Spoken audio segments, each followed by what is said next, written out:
Ok, muchachos, nos presentamos ante un caso donde un vehículo no enciende. Una de las cosas principales, aunque no es la primera, es ir a escanear el vehículo, ¿cierto? En ocasiones, cuando a mí me han hecho una pregunta, me dicen, profe, el vehículo no enciende. Como en el caso de este vehículo, voy a dar arranque y por más que doy arranque, el vehículo no enciende. Entonces, una de las primeras cosas es ir a escanear y verificar códigos de error.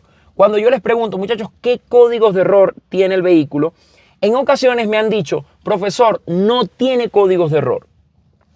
Y obviamente hay una diferencia, muchachos, entre que el vehículo no tenga códigos de error y que yo no tenga comunicación con el módulo, por ejemplo, del motor.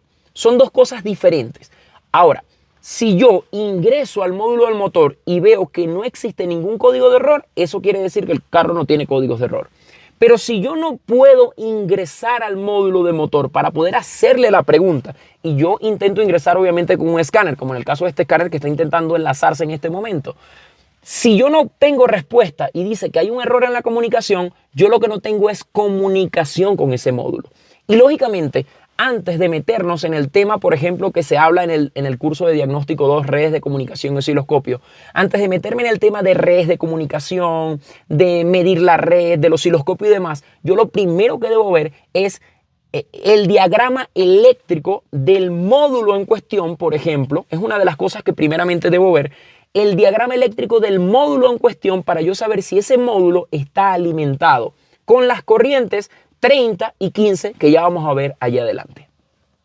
Bueno, antes de irnos adelante le quiero decir que esta es la falla. Fíjense, error de conexión. No hay comunicación con el módulo. Ahora sí, vámonos adelante. Ok, si su televisor no quiere encender, ¿qué es una de las primeras cosas que ustedes miran? Lógicamente si está bien conectado, ¿cierto? O sea, si tiene alimentación. Pues asimismo, en la parte de los vehículos, si nosotros no tenemos comunicación con un módulo, nosotros, después de ciertos puntos, tenemos que verificar con el análisis del diagrama eléctrico como el que tenemos aquí, cuáles son las alimentaciones, o sea, si hay energía eléctrica en el módulo en cuestión.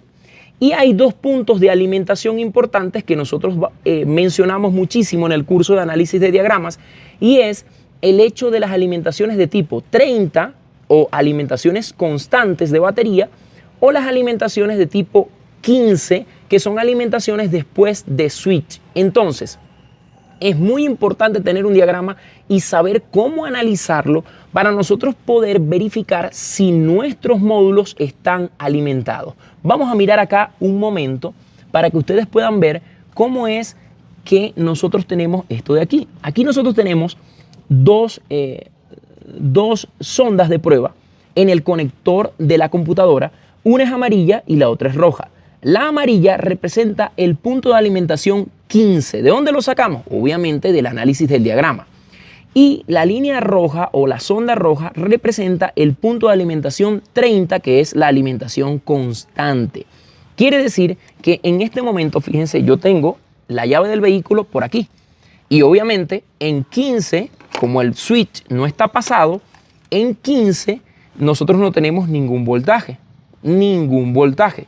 Ahora, si yo me voy al pin 30, que es la parte roja, el conector rojo, si ustedes pueden ver, a pesar de que yo tengo la llave fuera, igual tiene voltaje de batería.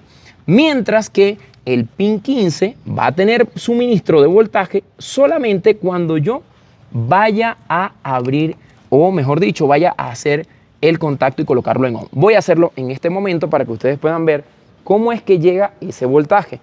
Y no solamente tiene que haber un 15 o un solo 30.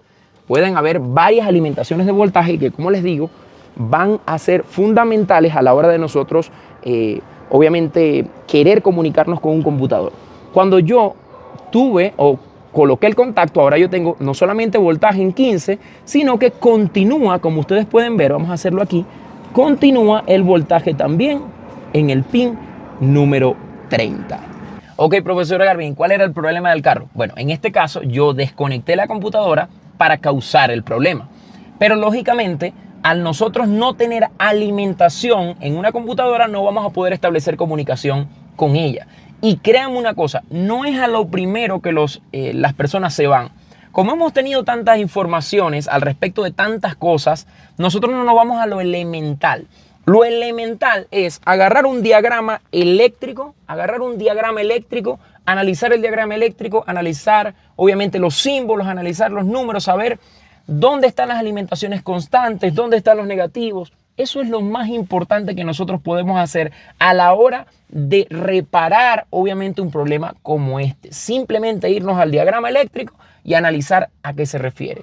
Generalmente, como les digo, muchas personas se van a diferentes cosas, pero no se van al diagrama eléctrico del carro a simplemente analizar la falla y poder hacer una medición sencilla. Recuérdenlo, el punto 30 o el circuito 30 en un diagrama eléctrico se refiere a ¿qué? A voltaje constante de batería. No importa que ustedes estén en cualquier parte, siempre hay una alimentación allí.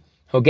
Así ustedes estén con el switch en off, así hayan pasado el tiempo que haya pasado, siempre hay una alimentación constante en ese circuito. Mientras que si es 15, solamente va a estar cuando yo coloco el switch en on o cuando el vehículo está en marcha. Vamos a analizar los diagramas eléctricos para poder hacerlo de la mejor forma, muchachos. Ahí les dejo ese tip.